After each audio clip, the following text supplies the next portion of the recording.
So welcome to our Platinum Recap call. I want to thank you to Ciji Siddons for hopping on. We just got back from Arizona.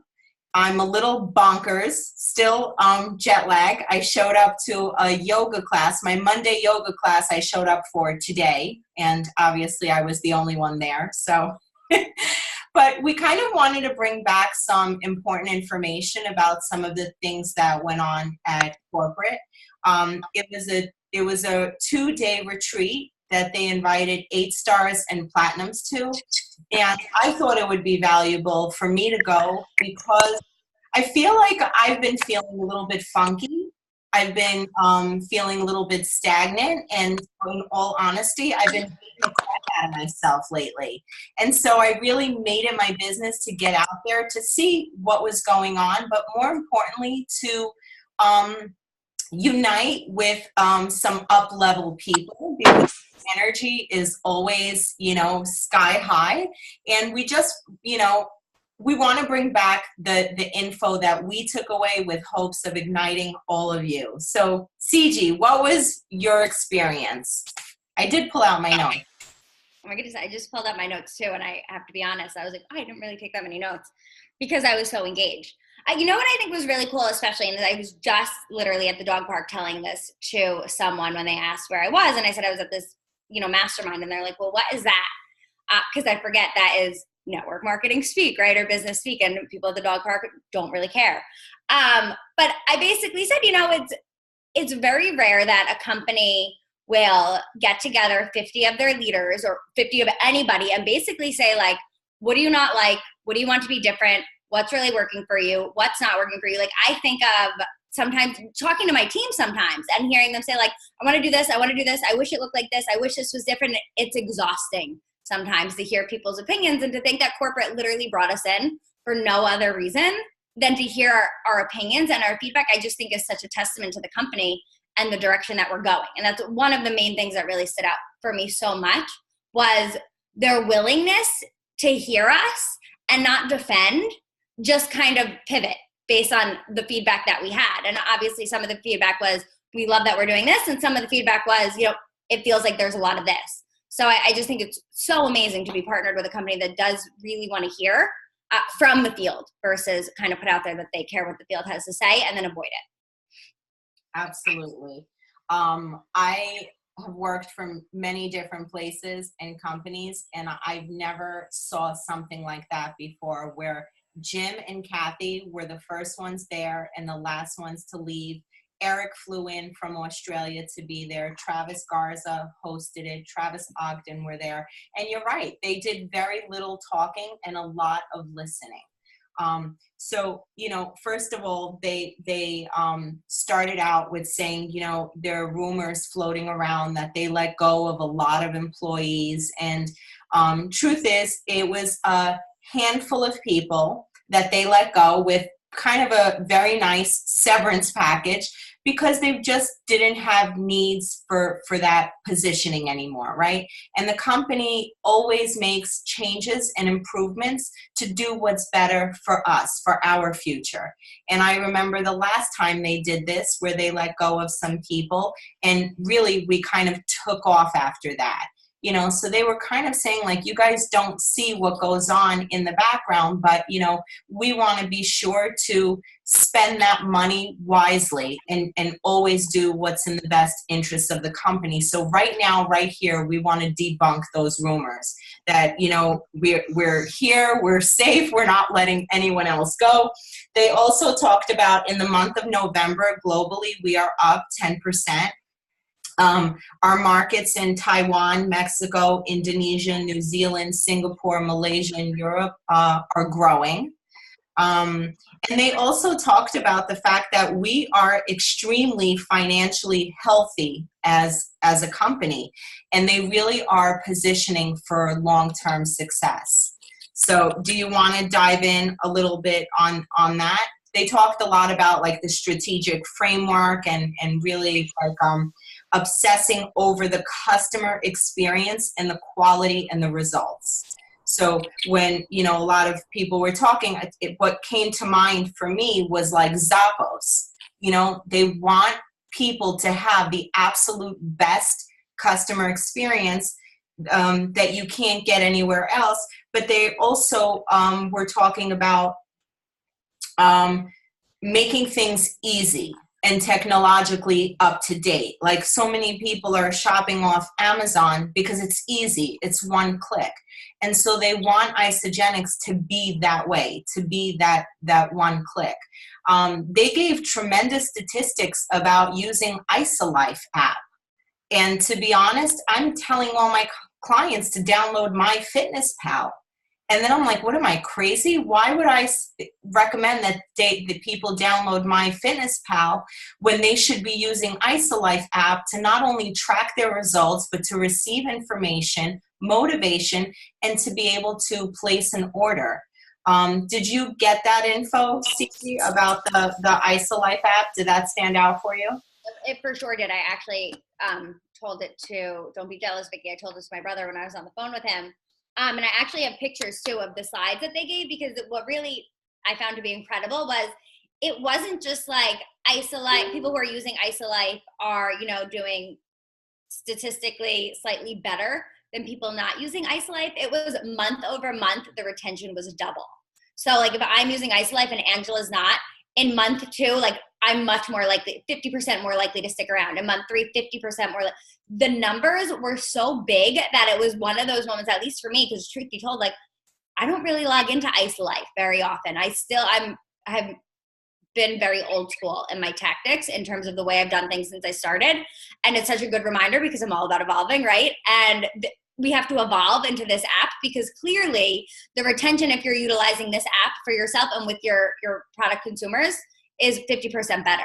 So it's such a no-brainer. And it was actually a conversation I had with someone on my team to really train the app, so that way we show people how to effectively utilize it in a way that supports their business and supports their product consumers. Yeah, and it's definitely something that I'm going to put into my welcoming a new person conversation. The same way you tell them to join the IsaBody challenge because it keeps them around. We've got to start talking about that IsaLife app. It's your business. It's your store. You want people to have that app and be able to one click, one click and place an order.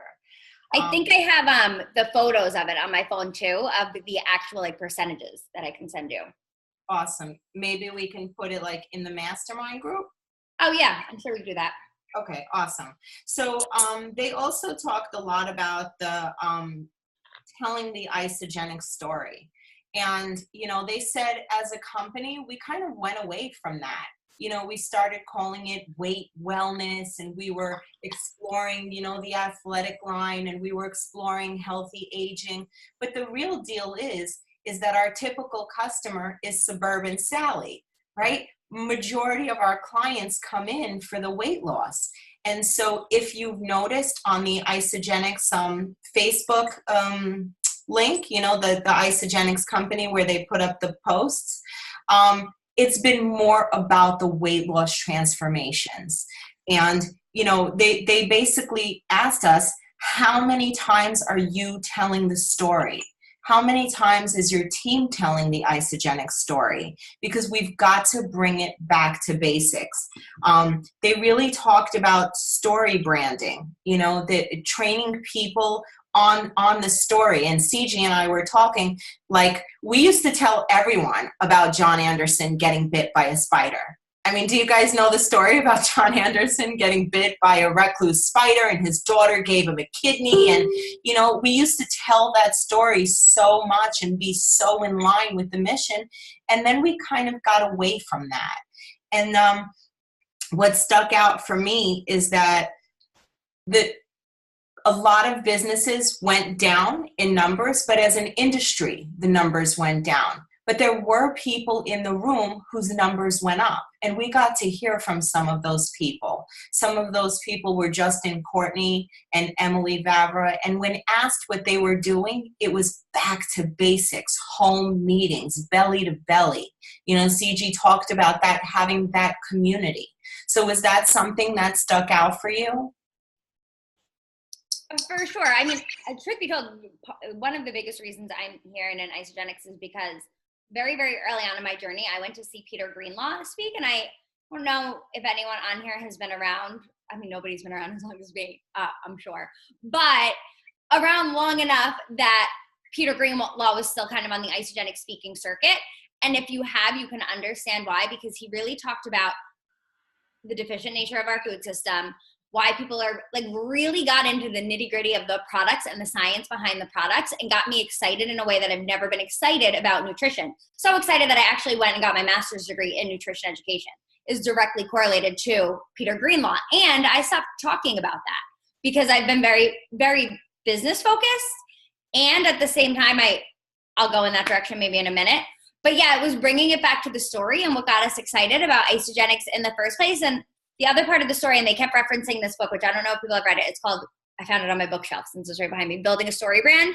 And it's almost like, I don't want to call it a knockoff, but the next step in, if you've ever read The Hero's Journey, and making the consumer or the person you're talking to the hero, instead of it being like, look at Ciji, she's so great, and putting that out all the time, because people are probably really sick of hearing how great I am if that's all I'm doing. But making my avatar the hero, making the person that I'm looking to talk to the hero in their own journey, and kind of bringing it back in that direction. So if you haven't read that book, it's actually a really great book for that. And this is a little bit of a tangent, Angela, so stop me whenever you feel inclined. But one of the I was reading another book called Contagious recently, and it's what makes things go viral. And it's so aligned with what they were talking about here, because one of the examples they gave was people know that smoking isn't good for them. People know that fast food isn't good for them. They don't need any more statistics on that, right? Like that's not a shocking thing I'm saying right now. So what's going to stop people from smoking isn't telling them that it's bad for them or giving them a fact or a figure. It's invoking the story and invoking the emotion. And I think what Isogenics did so brilliantly and continues to do, and what's amazing is that they're continuing to evolve the way they do it based on the way social media is going and so much business is going, is they're finding new ways to evoke the emotion for people.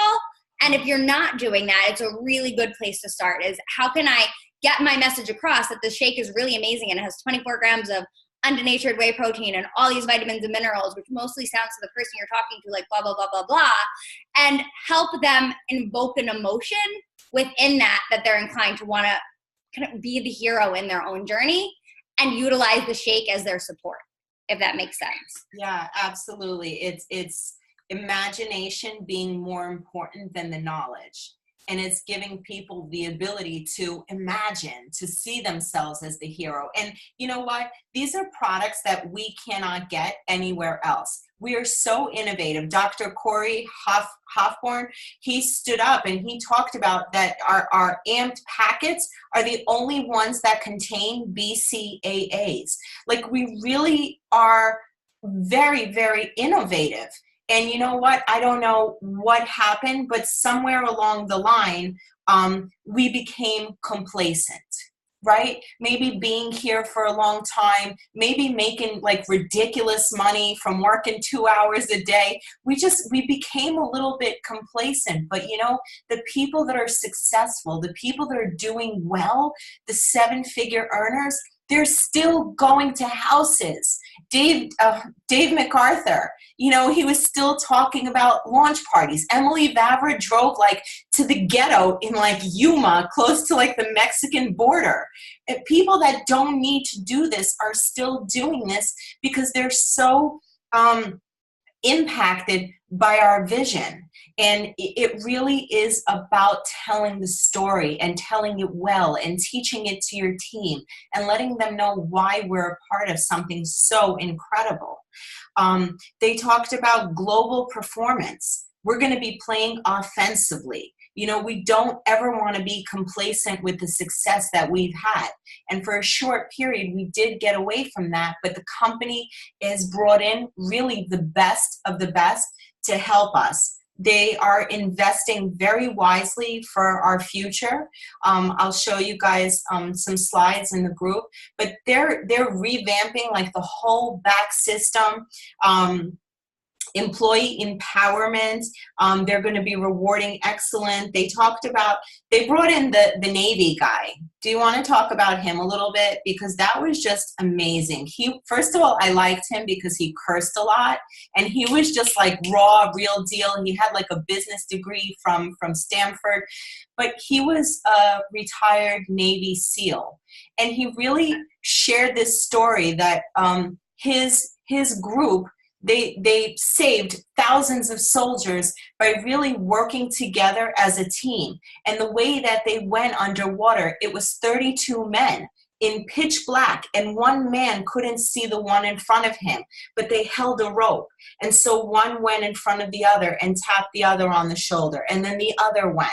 And he described this story of how these guys were underwater, and the last one whose job it was to really like detonate this Ciji can tell it better than me, but it was a 23-year-old kid. You know, he led the mission. And to me, it made me feel like the reason why I was so successful in my first year was because I was ignorance on fire. I wasn't micromanaging. I wasn't worrying about what everyone else was doing. I was just in there talking and sharing the story as much as possible. So he basically said that for most organizations, he said a necessary evil. He gave a few slides, but he basically said practice doesn't make perfect. Do you remember that? Yeah. Do you want to talk a little bit about his piece? Yeah, well, and because what I love about his piece was like 90% of it was on self-awareness. Yeah. And I don't know if anybody agrees with me, but self-awareness can be a real pain in the neck once you actually have some kind of awareness, because then you kind of start to see what an a-hole you've been in so many areas of your life, just being completely transparent. And so a lot of what he talked about focused on the self-awareness and the ability to look and say like, okay, what I didn't work. I just kind of, I found another way it didn't work, and let me kind of reroute myself or figure out what does work, as opposed to blaming or finding someone else to take on the responsibility. I don't know if you've ever heard of the book Extreme Ownership. It's written by Navy SEALs, and it talks a lot about the idea of awareness and radical responsibility, taking responsibility for everything, regardless of if I think it's somebody else's fault. So if I get rear-ended, thinking about like, okay, how did I create the circumstances to get myself rear-ended versus, well, it's obviously this guy's fault because he hit me, right? So that's always what comes back to me around that conversation. And then, yeah, the idea of this mission where the oldest guy in the mission, I want to say, and I'm making up these numbers, but the oldest guy in the mission to take back this thing in Iraq. And forgive me for not having ever seen movies like Black Hawk Down or anything Army-like. But the oldest guy in the mission was 50-something. The youngest guy, like Angela said, was 23. And the fact that there was no ego, there was just an acknowledgement that this 23-year-old, how we all have skills that someone else doesn't have, right? I am really skilled at one thing. Angela is very skilled at something else. It has nothing to do with our age. It's acknowledging that, okay, Ciji's really good at, I'm just going to make this up right now. Ciji's really good at training on self-awareness, and Angela's really good at social media. So instead of going head to head with her on it, just acknowledge that, okay, when we're really working toward the self-awareness aspect of whatever it is we're doing, we're going to go toward Ciji. Doesn't matter how old she is. She knows what she's doing. And when we really need the social media guidance, doesn't matter how old Angela is, we're going to go toward her. And I think it really relates back to our Isogenics business. And then it doesn't matter how long you've been in, because I've been in Isogenics 8 years at this point. And let me tell you, Instagram is a whole new beast for me, for sure. And I have zero ego about learning from people who are newer than me, people who are younger than me, people who have more experience with it than me. Because if I go into it with the mindset of, I'm an Isogenics millionaire and I'm a 9-star platinum, nobody gives a crap on Instagram that's my title, right? Because what I did then is almost irrelevant to what I want to do going forward. And if Instagram is something that I want to learn, or LinkedIn or whatever it is, just using that as an example, it's kind of the idea of just leaving your ego aside and learning from the people who have proven themselves in that arena. And I use my brother as an example all the time for so many reasons. One, his business is in momentum for sure. And he's been in Isogenics for 4 years now. So it's not like he's brand new and just kind of hitting momentum. He's been in a really consistent climb since he started. And he's masterful at Instagram, to the point that I tell people all the time, you need to follow what he's doing. You need to see his stories. Not because if I do exactly what he's doing, I know it's going to work for me, but because it's giving me an idea and a route to take to kind of experiment with and figure it out, versus saying, I've trained on social media before, I'm going to force the same exact principles that worked 6 years ago to work now, even if they're not working anymore. Right? So it's, I think, just the willingness to kind of learn and evolve and go in the direction that the world is going is essentially the lesson I really got from that story. And leaving our ego at the door, which is hard sometimes, because our ego wants to feel really good. And sometimes mine does too. And I want to feel important. Yeah. And at the end of the day, my business is not served by me being important. 100%. And I really think that we're fortunate that we have a duplicatable system to plug people into, and half the time we're spending recruiting, but the other half of the time we have to spend teaching those recruits, and how fortunate we are that we get to just plug them in, and I think that a lot of times we take for granted the things that we know. New people don't know that kind of stuff. He talked about mission planning, spending time on what we're going to do. The more you practice the mission, the more it reduces imperfections. So, plugging people in, getting them to the calls. I don't care if you've been on the Monday Night Systems call a million times. You have to be on there if you want your new people to jump on. It's just, it's a must, right? It's a prerequisite in our business. We also got to hear from our owner, Jim Coover, and he talked about, the amount of new customers that we're bringing in has gone down. And really, that's when we're the most excited, right? When we're getting customer acquisition. You have to take them through the journey of isogenics. If you've forgotten why you started, if you're feeling funky, if your business is in a slump, Jim always says, do a 9-day cleanse. You'll remember. We're so adamant about, business, business, business, but you've got to take them through the steps, right? All the steps. You've got to get them results. You've got to get them plugged into the IsaBody. You've got to get them to events. It's like a cycle of growth that someone wants to go through. And I think as leaders, we kind of lose a little bit of patience. You're like, oh, she's on week 1. Why isn't she just following the Facebook system? Sometimes we forget where we started and what a pain in the ass we were. I remember I ordered a 9-day pack from Christine, refused to give her my social.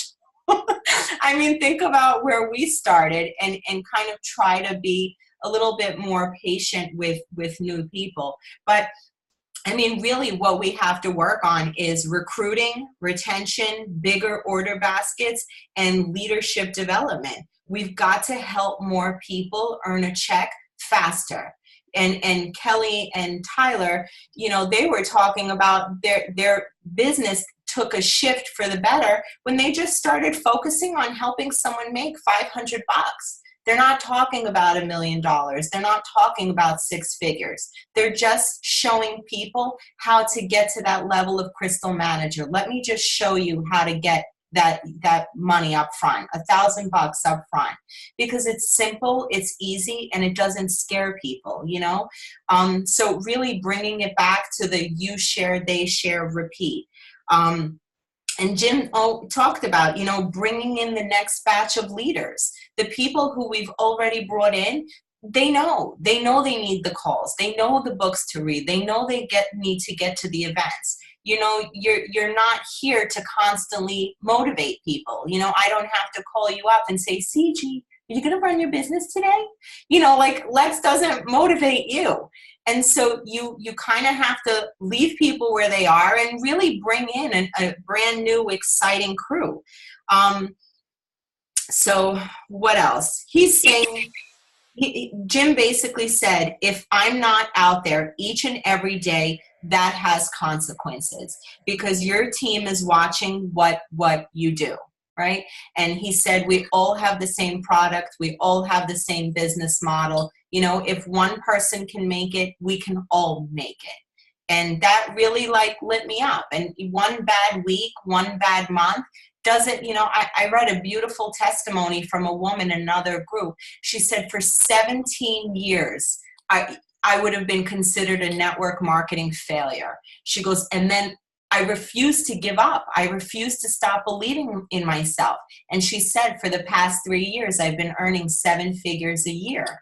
And that just, like that just made me think, I'm in this for the long haul. I'm here for the next 30 years. So, it just keep going. And we've got to encourage our teams to keep going.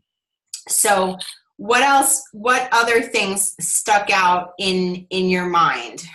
Yeah, so I want to like rock your worlds the way that my world got rocked, because I was fortunate enough to sit next to Susan Miller for the entire weekend. We had assigned seats, and I actually said to Lindsay Clark, who was in charge, I said, do me a favor, put me in the back, on the end, by the bathroom. Like, that's my only request. And I happened to be next to Susan Miller for the entire weekend. Does everyone know who Susan Miller is? She's on Herb and Patty's team. She's amazing. So she did a Super Saturday in San Diego a couple months ago that I was at, and she said something, and then getting to sit next to her again was incredible. But I want to share what she said at the event in San Diego, because that will then kind of tie into what she showed me when we were sitting there. But I was sitting there listening to her speak, and I think Christine has heard me talk about this, and I know Vicki has. And she basically said, we went through with Isogenics, we're a 16-year-old company. So we went through what she called the era of the accidental entrepreneur.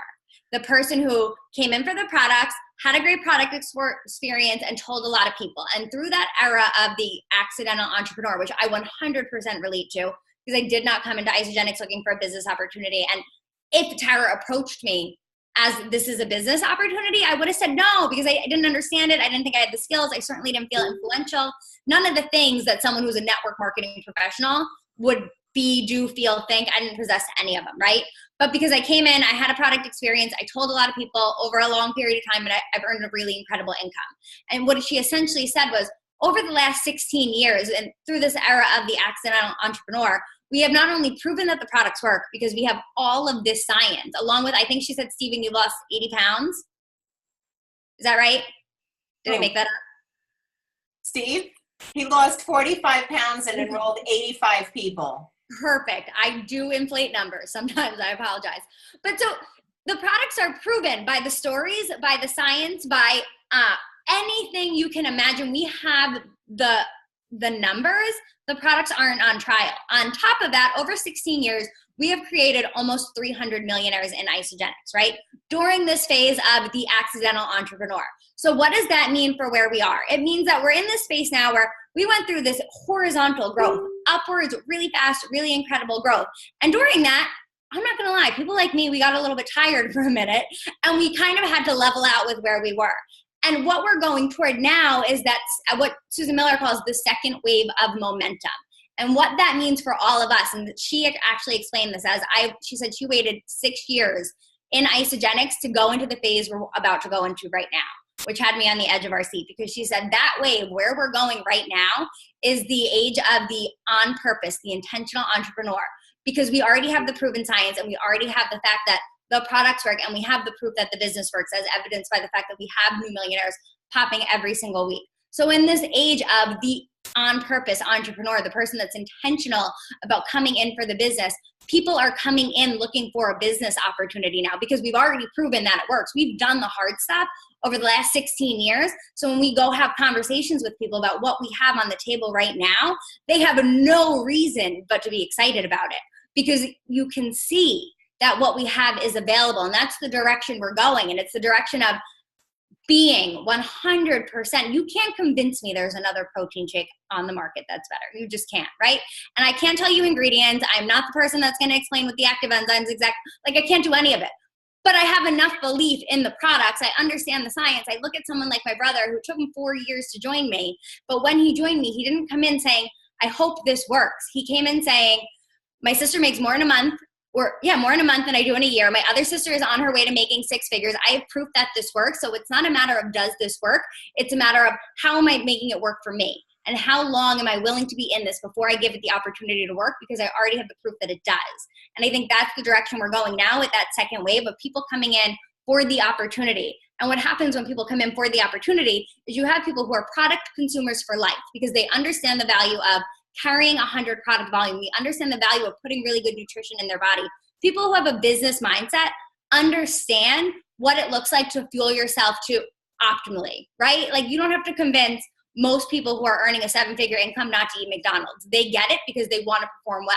They understand from a business standpoint that the volume they're consuming is funding their business. And I actually have the numbers that she wrote down on my paper right here. And I don't know if you're going to be able to see them, but she is, you probably can't see it, but I'm going to read it to you really quickly. And once we get into math is where I stutter a little bit, so bear with me. But she essentially said, if you have the committed consumer, which is different than the product user, because the product user is the one who orders 6 cans of salted caramel and then has to go off auto ship for 6 years because they'll never consume it that quickly, right? But the committed consumer is the person who sees the opportunity, who comes in understanding the opportunity. Say you have 10 people who enroll 10 people, That's 1,000 people in your organization. If all of those people are ordering 125 BV, which is essentially the healthy lifestyle pack, right, is a great maintenance pack for argument's sake, that's 125,000 BV rolling through your organization. And when you're strategically placing that for someone, it's 600 on one side, 300 on the other. What that amounts to is 139 cycles a month, which is $90,000 a year. And that's just the simple math of understanding that 10 people who bring in 10 people who bring in 10 people who are committed consumers who are not going off auto ship because they have a vested reason to stay here. They have a vested reason to keep ordering. That's what business growth looks like. And if you do it again, if you get it to the 4th generation, 10 people will bring you to 100,000 people. That's a max out center. Yeah. Ta-da! It's pretty mind-blowing. I think of the quote, what we lacked in skill, we made up for in numbers in the beginning, right? We were like crazy. But now I definitely feel that we are a little bit more skilled. We do have a lot more leverage as a company. And I remember Tony Robbins saying at Celebration that isogenics is the perfect storm. We're still new that anybody can get in and make a killing here, but we're just old enough to have passed that marker where we do have some clout and some leverage. So I 100% agree with you. It is more about qualifying people now. It is more about using our skill set, but really just staying in action, right? I walked out of there really fired up. So Jeff, a lot of leaders were kind of suggesting different things, different packs, what to help improve as a company. Jeff Beebe said, since we're all about making consultants, why don't you take off the cap of 20 consultants, right? Maybe raise it to 40 consultants. So that's something I saw Travis Ogden write down in his little book.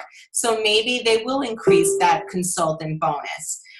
They also talked about, how we get the leadership pool benchmark of 13 weeks. Because a lot of us got screwed up with leadership pools because of high spikes in shake weeks, they're now exploring taking a 26-week average.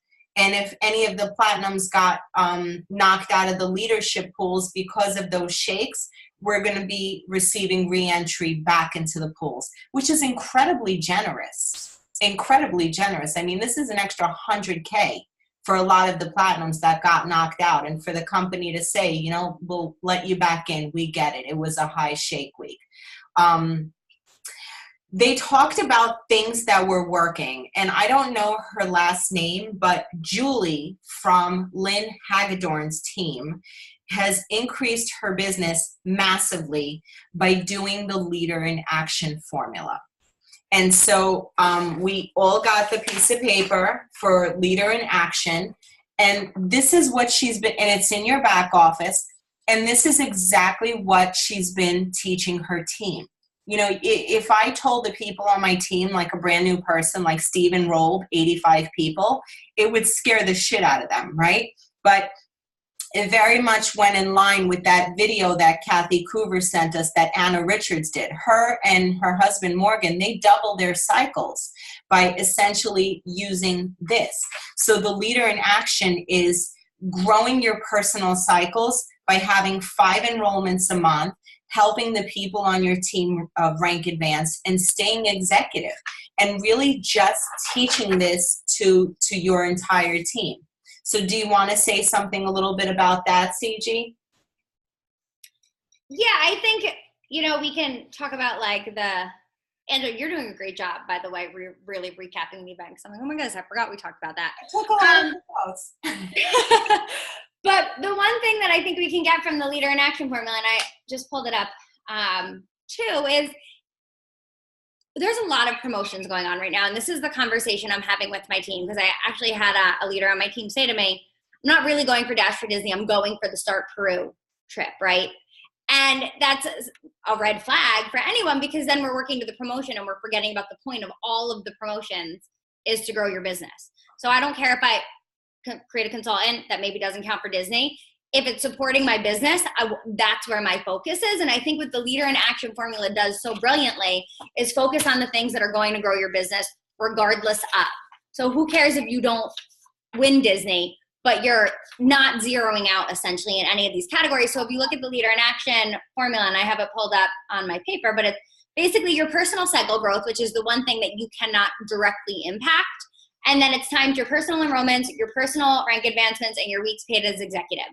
And basically what she said that's been really effective in her business is teaching her people all the way down, not to zero out in any of those three categories that I just said, the personal enrollments, personal rank advancements, and your weeks paid as executive. So make sure you have at least one in all of those categories every single week. And if you're doing that, you're moving in the right direction. And I know that is 100% the focus I'm bringing to my team kind of coming out of this event. Is really honing in on personal enrollments, rank advancements, and then getting to executive, being paid as executive, and then really focusing on the 4 PET, because the more advancements that we see happening there, yes, regardless of any contest or promotions, it's supporting your business, it's supporting your volume, it's supporting your organization. And I think sometimes we get so lost in all of the different promotions that we lose sight of the purpose of all of them, which is to grow our businesses. It's very overwhelming, and I have to be honest with you, rather than push a person to enroll 8 people to get a free iPad, I would rather teach a new person how to enroll 5, make 2 consultants, and assist in creating 1 crystal manager. Because with the 8 enrollments, you're only getting 8 on your team and no one's getting paid.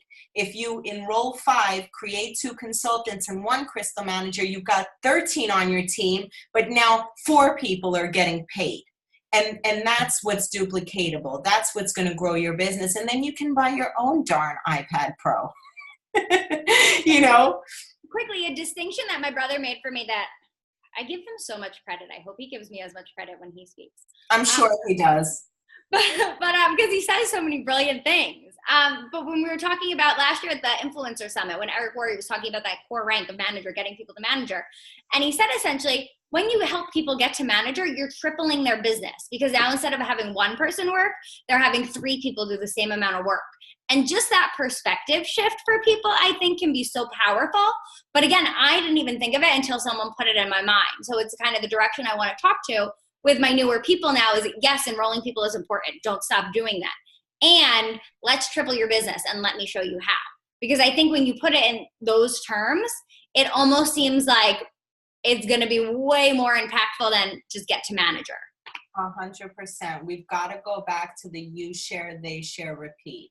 I feel that on my personal team, that when they took that holiday pool off the table, all of a sudden people weren't inclined to create managers. But maybe at some point, I should have stepped in and said, forget the holiday pool, it's going to triple your business. And so I think as leaders, if we emphasize the importance of that, and you know what, making a manager or becoming a manager doesn't make you a business builder. Just makes you a happy product user getting your goods for free. So really have that conversation with everyone, whether they want to build or not.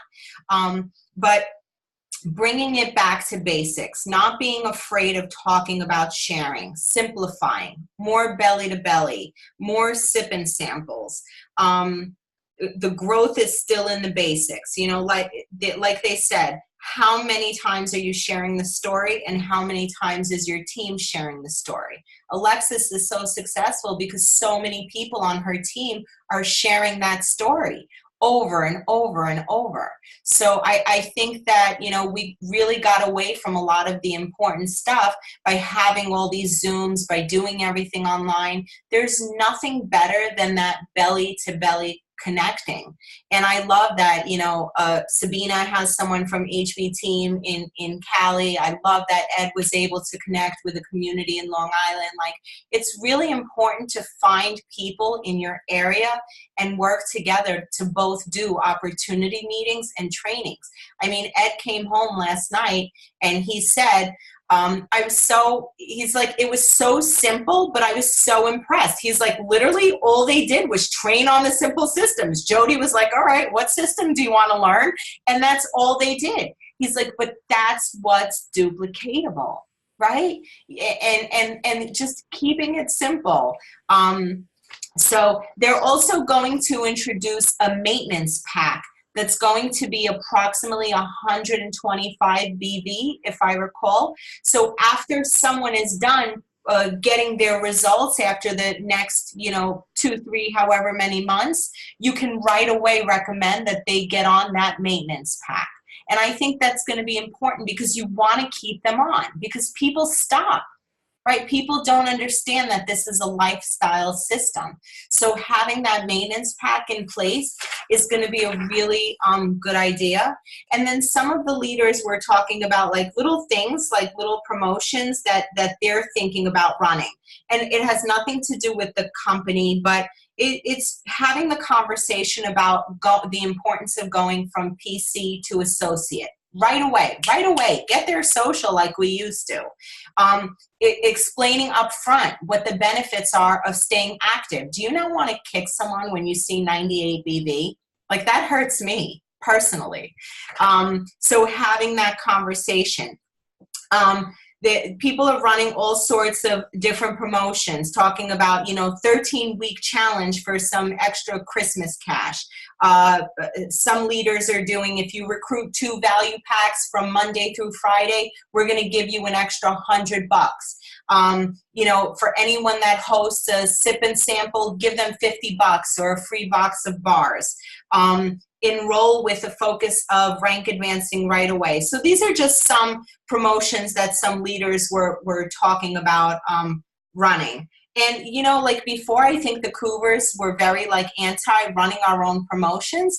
I don't think they're very anti. I know that Zach and Eden, they were doing like a crystal consultant bonus. Like if you hit it in your first 50 in your first week, they give an extra $50. I mean, the point is that this is your business, right? And you don't have to be afraid to drive it. And you know, for me, just like listen, when you're sitting at your desk staring at the same 4 walls for 4 years, you can go a little batshit crazy here, right? But I think being a part of a community and locking arms with so many people that are so incredibly successful, it really is mastering the mundane. And it's about having a bigger purpose, a higher sense of purpose. It's not about me. Who else are we going to help? Who else are we going to bring in? And I just left the way feeling that how freaking lucky am I to have found this company? You know, Jay Bennett said he's been in 19 different network marketing companies. You know, all like the OGs, they will say, if this is your first network marketing company, thank your lucky stars because you got it 100% right. And then the last thing I want to share, and I'll let you share, Ciji, and close it out, but Anna Richards took the information that we learned from Eric Worre's Influencer Summit, and she came home and doubled her business by just helping everyone enroll 10. They did it across the entire board, and the Cougars actually emailed us like a really simple document, and it was basically just to create duplication amongst her team. Number 1, start with why. Number 2, make your list. And number 3, get a post up on Facebook. like really simple, but it was something that the entire team practiced across the board. And she said for people that did it, who enrolled 10, they were sending them like little certificates, like cute little things in the mail, just to acknowledge like the super enroller. So, you know, that's another idea that I came home and I was like, I like that. That would be simple, just to help the people on your team. I mean, Stephen, out of those 85, if you can help them enroll 10, you know, that would be 8,500 people in your organization, right? Or 850, I don't know. But it's still a lot, right? So we really have to focus on that. It's a lot of people doing a little bit. So, Ciji, over to you. Yeah, I mean, everything you said, I concur. I think like with the promotions and stuff, and I have been doing some with my team, and my thing is always this, like, don't put yourself out trying to do promotions that are going to put you in a position where you're struggling, you're challenged, you can't afford it, or the return on your investment isn't worth the result, right? So I think you always want to take things like that into account, because I think it's important. And I think for someone who's making a 2-star income to go and try and duplicate exactly what the Vavros are doing, who are making 7 figures, recipe for disaster. But you can duplicate it on a smaller scale. It might just look different. And the one thing I would say that I got from the Eric Worre event last year that has been the sole focus of my business this year and made such a huge, at least, impact in my opinion, is really building culture and community. Bringing people together. We've done a lot of contests that are team-based. So putting 6 people together and making them a team and having them work together. And I shared a little bit of this at the event this past week, but loving on people, loving people who enroll 2 people. I used to think, well, of course you enroll 2 people. That's the business, right? Why are we going to love on every single person? Because it's important and it makes them feel good. And then people's number one goal, the one thing people want in life more than anything, is to be seen and to be recognized and to be heard. And the best way to create an organization where people don't leave is to create a place where they feel like they matter. And so that's like the one recommendation I can make to everyone that I think has made such a huge impact on the energy and the experience of my business, is really going to work to create a foundation of an organization where people feel heard. They feel like they matter no matter how much or how little they do. They have a voice and they feel like they're a part of something, because at the end of the day, people won't leave if they feel like they're a part of something. Attrition happens when people feel like they're not important, essentially. And so that, I mean, like, that has been the single greatest focus of my year, and probably my single greatest accomplishment in my business to date, is creating a culture where people really feel like they matter. How do you do that, Ciji? How do you love on them? Oh, that's such a great question, because contrary to popular belief, Angela, I am a red. I am not a yellow. So it does not come naturally to me. Like you don't do Zumba dancing with them and stuff. No. Yeah. The way I've done it is I've tried to make it I've made my group a really open forum almost, where people, and I guess maybe it's more an energetic thing, so forgive me if I'm not finding the words effectively, but it's honoring and acknowledging where people are, no matter where they are, and celebrating that, versus getting mad at them for not being where I want them to be, which is huge, because I spent very unlike a red. Yes, it's so shocking, right? Yeah. And then, I mean, and again, like, shouting out my brother, truly, there's not a doubt in my mind that he will surpass me in his business one day, and it will be my most proud moment. But he's really been such an integral part of it, because he's the one he plans team happy hours, which you guys are all invited to, at the big events, New Year's kickoff and celebration, the ICUs. He's the one who, he finds a bar and he just brings people together. He finds ways to get people together. And so the one thing I have done effectively, because that is not me by nature, right? I'm a person who eats dinner in my hotel room and goes to bed at 9 o'clock. But I find the people in my organization, the Jillian Kleins, who, if any of you know her, she is energy in a bottle. I put people like that in charge of bringing out the energy and the culture and the community of people, because I know that it's not my strong suit. Yeah. And it's connecting people who are across the line. So I always say, and I use Vicky as an example all the time, so it's funny she's on here. I talk to Vicky 4,000 times a day. We are not financially linked in any capacity. But if you help people find friends cross line and find connections like that, where Vicky's not financially linked to me, but Vicky would be pissed if I quit, because I'm her buddy. We talk to each other all the time, right? So there's mutual buy-in for us. So I've helped my team kind of form relationships and build a culture. And this was really important because you guys are all executives, I think, and all leaders. Build a culture that is independent of me. So it can exist whether I'm present or not. So the happy hour can go on whether I'm there or not. And that's been really important. And that's where I think like the cross-line relationships come in and just bringing people together. I've done, at Nashville, we did a little like VIP day for people who qualified where we rented a boat and we did fun things like that. I think it's getting people together and then being so present with them and not mad at them for not doing what you want them to do. So I don't know if that's tangible, but it's changing and reviewing my business for sure. That's wonderful, because I feel like for someone who's a yellow, they need that fun. They need that community. And for someone who's a blue, if you're constantly like yelling at them or punishing them or disappointed with them, like it's very hurtful, you know? So if that comes back in line with that whole self-awareness thing. Yeah. And you know what else I did too that was really impactful was I actually interviewed a bunch of people who quit.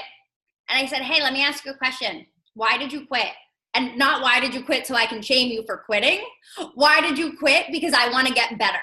And because I feel like if I did something that was a part of you quitting, I want to know so I can do better next time.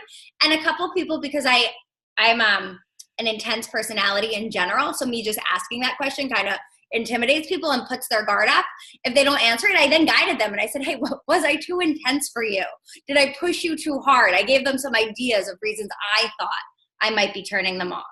And what that does is it empowers me to then be different as I work with new people because I have that information. Instead of being, I'll use Vicky as an example because I know her, but instead of being annoyed with Vicky because she's not doing what I want her to do and then she goes and quits and then I just call her names behind her back, that doesn't serve her and it doesn't serve me. But calling Vicky and saying, I totally respect your decision. My goal isn't to bring you back if that's not what you want. My goal is to really understand why you made that choice so I can do better next time. One, Vicky's way more inclined to come back now because the door is open and she doesn't feel like I shamed her. And two, from a leadership standpoint, I can be so much better for the people I bring in. I'm so much more aware of how intense I am when I'm working with someone who's not nearly as intense as me.